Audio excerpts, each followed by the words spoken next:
Hello दोस्तों। तो कैसे हैं आप लोग? आशा करता हूँ सब ठीक होंगे।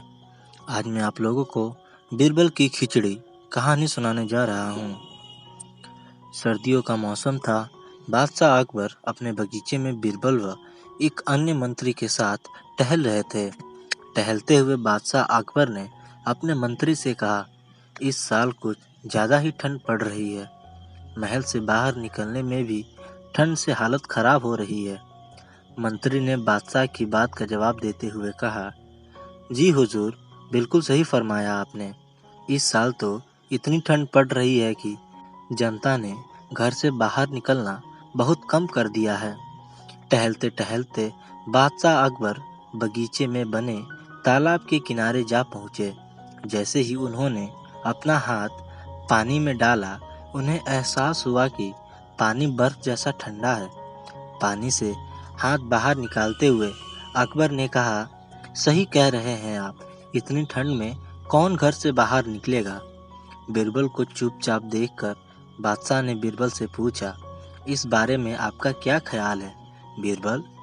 बीरबल ने सिर झुकाते हुए कहा, माफ़ी चाहता हूँ हुजूर, इस बारे में मेरा ख्याल थोड़ा अलग है। मैं आप दोनों की बात से सहमत नहीं हूँ। अकबर ने आश्चर्यचकित होकर बीरबल से पूछा, अच्छा, तो हमें भी बताइए, क्या ख्याल है आपका? बीरबल ने कहा, हुजूर, मेरा मानना है कि एक गरीब व्यक्ति के लिए पैसा सबसे ज़्यादा ज़रूरी है। उसे इस बात से कोई फ़र्क नहीं पड़ता कि मौसम कितना ठंडा है या गर्म। अकबर ने हैरान होकर बीरबल से कहा, तो आप ये कह रहे हैं कि इस कड़ाके की सर्दी में भी एक गरीब आदमी कोई भी ऐसा काम करने को तैयार हो जाएगा जिससे उसे पैसा मिल सके? बीरबल ने कहा, जी हुजूर, मैं यही कह रहा हूँ। बादशाह अकबर ने बीरबल को चुनौती देते हुए कहा, तो ठीक है, अगर आपने बर्फ जैसे पानी से भरे इस तालाब में किसी को रात भर खड़ा रखकर इस बात को प्रमाणित कर दिया, तो हम आपके लाए हुए गरीब व्यक्ति को 20 सोने के सिक्के इनाम में देंगे। बादशाह की बात से सहमति जताते हुए बीरबल ने अगले दिन एक गरीब व्यक्ति को पेश करने का वादा किया। अगले दिन सभा में बादशाह अकबर ने बीरबल से पूछा कि क्या वह किसी को लाए हैं जो तालाब में खड़ा रहकर पूरी रात बिता सके। इस पर बीरबल ने गंगाधर नामक एक गरीब व्यक्ति को दरबार में मौजूद किया और कहा कि यह 20 सोने के सिक्के के लिए तालाब में पूरी रात बिताने को तैयार है। बादशाह अकबर ने सभा समाप्त करते हुए कहा कि ठीक है, 2 सिपाही इस व्यक्ति की रात भर निगरानी करेंगे। अगले दिन फिर से दरबार लगा और बादशाह ने बीरबल से गंगाधर के बारे में पूछा, बीरबल, कहाँ है आपका मित्र? कितनी देर टिक पाया वो उस बर्फीले पानी में? बीरबल ने कहा, महाराज, वो यही है। मैं उसे दरबार में पेश करने की इजाज़त चाहता हूँ। बादशाह की इजाज़त मिलते ही बीरबल ने गंगाधर को दरबार में बुलाया। बादशाह अकबर ने गंगाधर को शाबाशी देते हुए कहा, हमें इस बात पर यकीन नहीं हो रहा है कि तुम पूरी रात उस बर्फ जैसे पानी में रहे और आज हमारे सामने सही सलामत खड़े हो। यह तुमने कैसे किया? पूरी सभा को बताओ। गंगाधर ने कहा, महाराज, शुरुआत में तो यह बहुत मुश्किल था, लेकिन कुछ समय बाद मुझे महल की एक खिड़की पर एक दिया जलता नजर आया।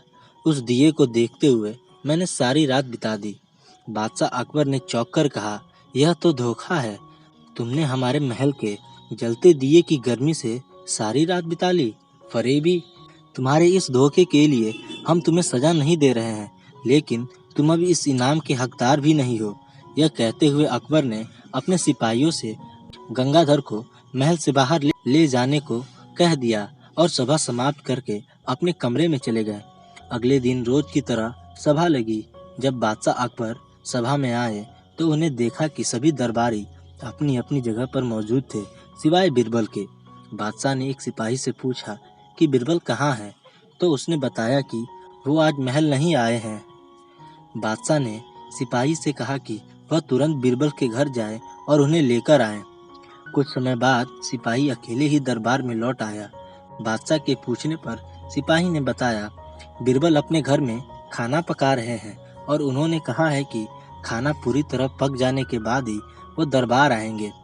सिपाही की यह बात सुनकर बादशाह सोच में पड़ गए, क्योंकि आज से पहले कभी भी बीरबल ने महल आने में देर नहीं की थी। अकबर को कुछ संदेह हुआ और उन्होंने बीरबल के घर जाने का निर्णय लिया। जब बादशाह अकबर बीरबल के घर पहुंचे तो उन्होंने देखा कि बीरबल ने एक ऊंची खूंटी पर एक हांडी टांग रखी है और उसके नीचे जमीन पर लकड़ियां जला रखी हैं। बादशाह आश्चर्यचकित हो गए और बीरबल से पूछा कि वह क्या कर रहे हैं। इस पर बीरबल ने जवाब दिया, वह अपने भोजन के लिए खिचड़ी पका रहे हैं। बादशाह अकबर ने कहा, क्या तुम पागल हो गए हो? यह खिचड़ी कैसे पक सकती है? तुमने हांडी को इतना ऊपर टांग रखा है और आग नीचे जल रही है। ऐसे में खिचड़ी पकने के लिए हांडी तक गर्मी कैसे पहुंचेगी?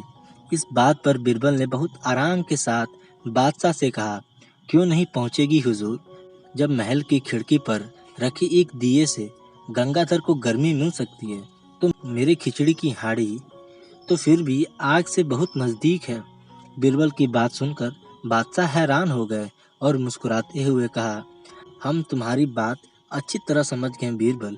इसके बाद उन्होंने गंगाधर को महल में बुलवाया और उसे 20 सोने के सिक्के का इनाम दिया। बीरबल की चतुराई के लिए उन्होंने बीरबल को भी इनाम दिया। कहानी से सीख। बच्चों, बीरबल की खिचड़ी की कहानी से हमें यह सीख मिलती है कि दूसरों की सफलता के पीछे किए गए परिश्रम को जाने बगैर उनके बारे में राय नहीं बनानी चाहिए। तो दोस्तों, कैसी लगी ये कहानी कमेंट करके ज़रूर बताएं और हमारे चैनल को सब्सक्राइब कर लें और ज़्यादा से ज़्यादा शेयर करें। धन्यवाद।